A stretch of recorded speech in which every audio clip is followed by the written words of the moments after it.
அஸ்ஸலாமு அலைக்கும் வரஹ்மத்துல்லாஹி வபரகாத்துஹு.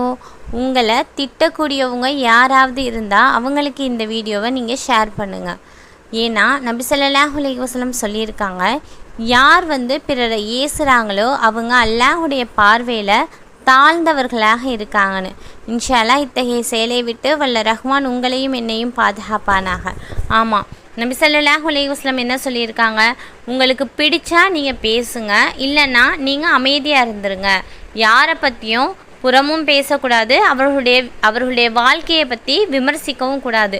அதுக்கு நமக்கு எந்த உரிமையும் இல்லை. அதனால் ஒருத்தவங்களுடைய வாழ்க்கையை பற்றி பேசுகிறதோ அவர்களை ஏசுகிறதோ இன்ஷா அல்லாஹ் அத்தகைய செயலை விட்டு நம்ம தவிர்த்து கொள்ளக்கூடியவங்களாக இருக்கணும்.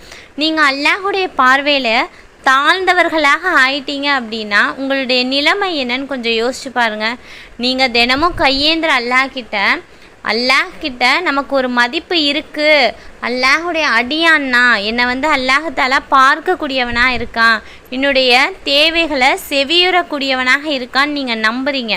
ஆனால் நீங்கள் இத்தகைய செயலை செய்கிறதுனால அல்லாஹுடைய பார்வையில் தாழ்த்தப்பட்டு விடுவேன். எனவே இன்ஷா அல்லாஹ் பிறரை ஏசுறதை விட்டு நீங்கள் தவிர்த்து கொள்ளுங்கள். அஸ்ஸலாமு அலைக்கும் வரஹ்மத்துல்லாஹி வபரகாத்துஹு.